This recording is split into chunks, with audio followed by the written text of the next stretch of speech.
नमस्कार दोस्तों, हैप्पी रक्षाबंधन आप सभी को। तो दोस्तों आज आपके बीच में कविता नहीं ना ही शायरी है, एक कहानी है, छोटा सा कहानी है।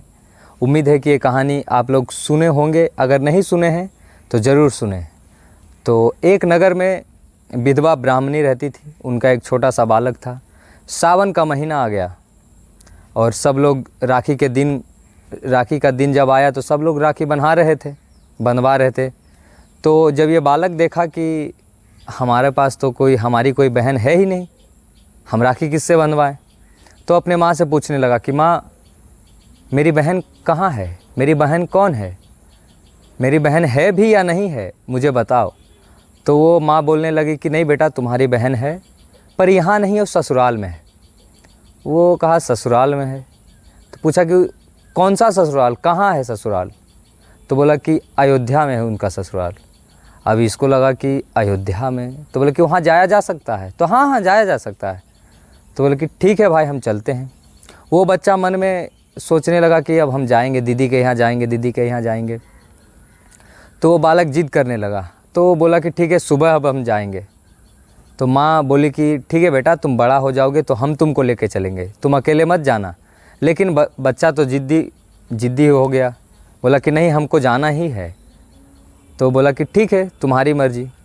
माँ सोई रही और ये बच्चे को नींद ही नहीं आ रहा है, नींद आए फिर उठ जाए, नींद आए फिर उठ जाए। कि फिर सोचा कि छोड़ो, 3-4 बजे, सुबह में 3-4 बजे जब सोचा कि अब निकलते हैं, तो बच्चा, अब उसकी माँ के पास 2 ही जोड़े साड़ी थी। तो वो सोचा कि अब राखी बंधवाएंगे तो कुछ तो बहन को देना ही है। तो सोचा कि ठीक है, एक जोड़ा माँ का साड़ी है वही दे देंगे। फटा था साड़ी, एक उनकी माँ पहनती तो दूसरा पसार देती, सूखने के लिए रख देती। तो वही वाला एक बगल में दबा के वो निकल जाता है। बच्चा था, थोड़ी दूर गांव से थोड़ा बाहर निकला, थक गया। सोचा कि क्यों ना अब आराम कर लिया जाए। अब आराम करने के चक्कर में वो एक पेड़ आया, वहाँ पेड़ पे सो गया, पेड़ के नीचे सो गया। और उसका जब आँख खुलता है तो बोला ये कहाँ है। वहाँ आदमी चहल पहल बहुत, चारों तरफ सब आदमी लोग।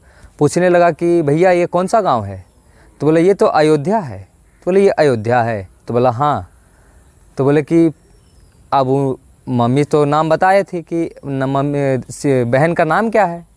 तो मम्मी बोल दी थी कि बहन का नाम सीता है और जीजा जी का नाम राम है। तो सीताराम करते करते वो आया था। तो वही पूछा कि भैया हमारे जीजा जी का, हमारे बहन का, सीताराम जी का घर कौन सा है। तो हाँ, साधु महात्मा सब थे। तो बोले कि यहाँ घर नहीं है, यहाँ तो मंदिर है उनका। तो बोले कि अरे नहीं, हमारे जीजा जी हैं, हमारी बहन, उनका मंदिर थोड़ी होगा, उनका तो घर है। तो बोले नहीं। तो दिन भर घूमते रहा बेचारा, उसको पता नहीं मिला। फिर सोचा कि क्यों ना अब चला जाए, शायद बड़े लोग हैं, गरीब से नाता ना रखना चाहते हो। तो वो सोचा कि ठीक है, शाम तो हो ही गया था, सोचा सुबह निकल जाएंगे। तो एक पेड़ के नीचे वैसे ही अपना जो साड़ी लाया था कांख में दबा के सो गया। रात में 12 बजे एकदम एक बहुत सा उजाला आया, एकदम प्रकाश जैसा आया। और उधर से एक श्वेत रंग का हाथी और उसके ऊपर श्री सीताराम जी दोनों विराजमान। तो सोचे कि बालक सोचता है कि शायद दिन भर में हम खोजें, सोचे कि अरे गरीब मेरा नाम ना बदनाम कर दे, इससे अच्छा है कि रात में इसको कुचलवा दो। तो ये तो बच्चा सोचा कि हमको कुचलने के लिए हाथी आया है। तो ये आराम से डरता हुआ वहाँ खड़ा रहा। फिर जैसे तैसे करके वहाँ से धीरे धीरे आए तो राम जी, सीता जी आ रहे हैं। तो राम जी बोले कि और प्रयागराज, बच्चे का नाम प्रयागराज था, प्रयागराज दास।